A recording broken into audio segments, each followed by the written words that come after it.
రావేళ్ల న్యూస్కి స్వాగతం. మత్తు పదార్థాలు అమ్మినా, నిల్వ ఉన్నా వినియోగానికి ప్రేరేపించిన వారిపై చట్టరీత్యా చర్యలు తీసుకుంటాం. Prohibition and excise duty commissioner Nalgonda వారి ఆదేశాల మేరకు డిపిఇఓ సూర్యాపేట గారి పర్యవేక్షణలో prohibition and excise Kodad CI గారు అండ్ ఎస్ఐలు మరియు సిబ్బంది దాడులు నిర్వహించారు.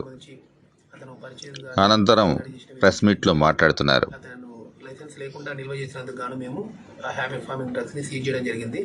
సీజ్ చేసినటువంటి ఔషధాలను ఎక్సైజ్ ఎస్ఐ గారి సమక్షంలో మేము కలిసి సీజ్ చేసినాము. ఆ సీజ్ చేసినటువంటి వాటిని కోర్టులో కూడా ప్రొడ్యూస్ చేయడానికి వెళ్ళి కోర్టులో ప్రొడ్యూస్ చేశాము. ఎక్కడి నుంచి పర్చేజ్ చేశాడు ఏంటి అనేటువంటి విషయాలపైన అతనికి నోటీస్ ఇచ్చి అతనికి పర్చేజ్ చేసినటువంటి అతనికి అమ్మినటువంటి ఏజెన్సీలపైన ఇప్పుడు దాడులు నిర్వహిస్తున్నారు. అక్కడ కూడా పూర్తి వివరాలను తీసుకున్న తర్వాత వారికి సప్లై చేసినటువంటి మెడికల్ షాపులకి అంటే మెడికల్ డిస్ట్రిబ్యూటర్స్కి పైన ఏజెన్సీల పైన కూడా తగు చర్యలు తీసుకుంటాము.